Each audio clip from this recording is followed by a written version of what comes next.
কুষ্টিয়ার খোকসা বেতবাড়িয়া ইউনিয়নের বনগ্রাম পূর্বপাড়া মোহাম্মদ আক্কাস হোসেনের বেধড় মারপিটের অভিযোগ উঠেছে। এ বিষয়টি নিয়ে আক্কাস হোসেন বলেন, আকাশ বলে কি তোমার 20 লাখ টাকা জরিমানা। জরিমানা চারিয়ে কাম তুমি করতো তো, পিয়া তুলে নেতো, রসুল তুলে নেতো, জমি নিয়ে নেতো, তারপরে আমারে 10 লাখ টাকা 20 লাখ টাকা জরিমানা। বাহ, গেল। আবার এটা চলে যাওয়ার পরে কিছুদিন পরে হঠাৎ করে আবার ওইখানে আমার ভাই সাইজান ভাই জমি রাখছে, সেই জমিতে কলা লাগাইছে। সে জমি হয়তো জমির মাস্টারে আমরা রাখিছি, আর সেই জমিতে কলা কাটতে গেছে। কলা কাটতে গেলে আবার মারামারি মারামারি বাড়িতে গেলে তো জানেন এক জাতীয় কোপাকুপি হয়ে গেল, কেস কাটতে হয়ে গেল। আমরা জামিন হয়ে এলাম, জামিন হয়ে বাড়ি গেছে। কালকে আবার রাত্রি হঠাৎ করে আবার দিতেছে, ওয়ার্লিং দিয়ে গেল রাত্রি। আমরা বাড়ি নাই, আছে কয়েছে আমার নাম হচ্ছে হইল খিলা, এইরকম দুই একজনের নাম টাম দিয়ে কয়া গেছে। খিলার বাড়ি কোথায়? পশ্চিম পাড়া। আমরা বললাম খিলা না, ও খিলা না, ও হইলো ওরাই খিলার নাম করতেছে, ও দরকার নেই। ওই মান্নান করবে যা খিলার নাম করছে, হয়তো জানি তো দৈদ্য বাধা দই বিএমপির সাথে। কারণ না, এসব দরবার বাদ দিয়ে দাও, ও দরবার করা যাবে না। ঠিক আছে, তারপরে কাম কল করতে মান্নান, অত তো বিএমপি ধরা আসছে, বুঝলেন নেই? আমরা তো বিএমপি ধরাবো না, ওরা এমনি বাঁচতে দিন, আবার বিএমপি ধরা নিয়ে নাচে খাবে কিনা। তারপরে হচ্ছে এই কাল রাত্রি খবর আছে, তোমরা কেউ বাড়িতে থাকবে না, তোমার তাও নাইলে বাইরে হবে না। আমার ধরেন 5-7টা গরু আছে গুড়ায়। আমি রাত্রি গাছ কাটেছি, বাড়িতে 5-6 বোঝা গাছ কেটে নিয়ে আসে, ধুয়ে দিয়েছি, ধুয়ে টিয়ে টুক করে শুয়ে নিয়েছি। কিন্তু দোষের মধ্যে আমার জানলাটা সারানো হয়েছে, এইটা আমার ভালো খেয়াল নাই।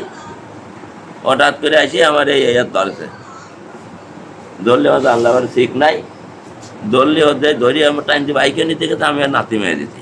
মহিলা জানাল আগে তো ছুটিয়ে পড়িয়ে গেছে। এবারে ওই বাইতে আমার দরজা ভাঙিয়ে আসিয়ে আমার ধরল বাড়ি, বুঝলেন? বাড়ি সেই বাড়িতে আমার বলে জ্ঞান ম্যান ছিল না, মাথায় পানি দিচ্ছিল, হাত নিয়ে টানিয়ে নিয়ে গেছিল। তারপরেও বলে মায় কয়জনে মিলে মারাছে আপনাকে? মারতে মেলা আলো অন্ধকারে? না, দিন দিনে বা নাস্তা মানে বেলা 8টা-9টার দিক, সকাল 8টা-9টা? হ্যাঁ। তা আপনি কি চান এখন? তো বিচার চাইতো আমি। আমার যখন মারতে কিসির নেগেল মারলেও আমার তো কোনো দোষ নেই, এটা দোষ দিয়ে মারুক আমার।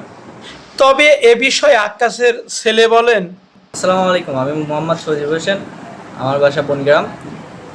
কালকে আনুমানিক রাত 7টার সময় মান্নানের কিছু লোক মনে করেন আমাদের বাড়ির উপর আসে এবং হুমকি দিয়ে যায়, তোমরা বাড়িতে কেউ থাকবা না, তোমরা বাড়িতে থাকলে তোমাদের হাত পা ঠ্যাং সব ভেঙে দেওয়া হবে। এখন আমার আব্বু চিৎকার করছে, আমি পাশের রুমে, আমার দরজা চারদিক থেকে আটকানো, আমি বের হতে পারতেছি না এবং আমারও শারীরিকভাবে আমি অনেক হয়ে পড়ছি, মানে অনেক ভয় পাইছি। তারপরে এখন দেখলাম যে মান্নানের প্রায় 30 থেকে 40 জন লোক আমার আব্বুর উপরে হামলা করছে।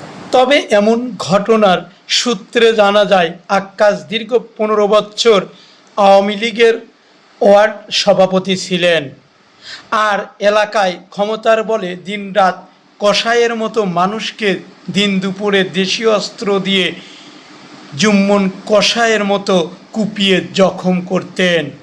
এমন ঘটনার সত্যতা তুলে ধরতে বিটিভি নিউজের ক্যামেরায় আব্দুল মান্নান বলেন, আবুলু আক্কাস, তারপরে এসে মাঠে হলো 50 শতক জমি চুষে নেছে, গাছ বাগান বাদেও। তারপরে এই ঘটনাগুলো হচ্ছে গিয়ে 2.5 বছর আগের থেকে। তারপরে হচ্ছে গিয়ে আমার রাহা জমি, আমার নিজস্ব নামীয় জমি জোর করে কলা গাছ লাগানো ছিল। আমিও সেই জমিতে সেদিনই আসতেছি, আসার পরে আমার এক ভাই অনেক গেছিল, আসার পরে আমি হলো ফিরিয়ে নিয়ে আসতেছি। ওনারা হচ্ছে গিয়ে ডাসা ছোড়া এগুলো নিয়ে আমাদের যে আমার 4 জন লোকের, আমার ভাই কুপায়া ধরেন যে মারি দেওয়ার চিন্তা ভাবনা, লাঠি দিয়ে বাড়ি মারিয়ে আমার ধরেন ভাই, আমি 2 হাতে আমার হলো পাতি করা, মানে অপারেশন করেছি। আমার ওই ভাই সকলটা এখনো ধরেন যে এরা অসুস্থ আছে, চাচাটা এখনো হচ্ছে গিয়ে উঠতে পারে না, এখনো বিছানায় আছে। আমার ভাইরা উঠিয়া এখন চলাফেরা করতে পারতেছে।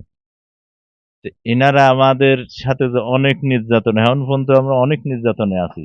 এখন যে এই মিথ্যা অভিযোগ দিছে, এই অভিযোগে ধরেন টেন্ডু মেম্বার, তারপরে ওই যে ওই মহসিন, তারপরে ওই লালু, এরাও হচ্ছে যে এইসব বিষয় জানে, এরাও হয়তো বলবেনি। এইগুলো হচ্ছে গিয়ে যে কথা বলেছে যে আমরা তার মারধর করেছি বা তার বাড়ি ভাঙিয়েছি, বা এটা আপনারা দেখতেছেন যে আমার কি অবস্থান, আমরা তো হলো গিয়ে নেই হলে আজকে কিছুই করতে পারিনি কেউ। এটা সবই হলো মিথ্যে অভিযোগ, যে 20 লাখ টাকা বা ওই কি তার ঘর ভাঙিয়েছি, এইসবগুলো সবই মিথ্যে অভিযোগ। এরপরে ধরেন আমরা একটা কেস করেছি, সেই কেসের কারণে ওরা হচ্ছে এটা, এই অভিযোগগুলো দিতে গেছে যে এই করতেছে, এই অভিযোগ দিচ্ছে, এই জন্য কেসের বাঁচার কারণে এইসব অভিযোগ।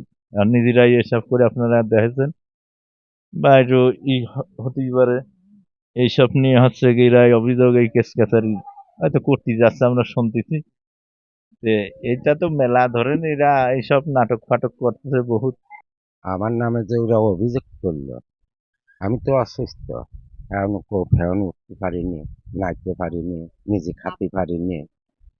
বলছেন যে এটা না মনে আচ্ছা কোন তো দেহে এরা তো মিথ্যা অভিযোগ করেছে আমার নামে। আপনার কি এই মনে হচ্ছে যে আমি এই হাত নিয়ে দেখেন তো দেহে, এই হাতটা দেখেন তো দেহে, হাতটা তো নোলা হয়ে গেছে, মিথ্যা অভিযোগ দেখছে কেন? ওই জমি ফর গেছিলাম, ওই জমি ফর গেলি আমার ভাই, আমি, আমার ওই ভাই, আমরা খালি খালি গেছিলাম। আমরা জায়গায় যা ফিরে চলে আসছিলাম, ওরা আমার দাবরা ধরি বুঝছেন, এইরকম একটা পাইছে। না আমি আমার আজ থেকে আপনার একটা লাঠি ধরা যায় না, একটা কিছু ধরা যায় না। আমরা ওদের যাই না, আমরা বন্ধু, আমরা ওটা মিথ্যা অভিযোগ। খোকসা বনগ্রাম থেকে মোহাম্মদ হাফিজুল ইসলাম বকুল, বিটিভি নিউজ, খোকসা, কুষ্টিয়া।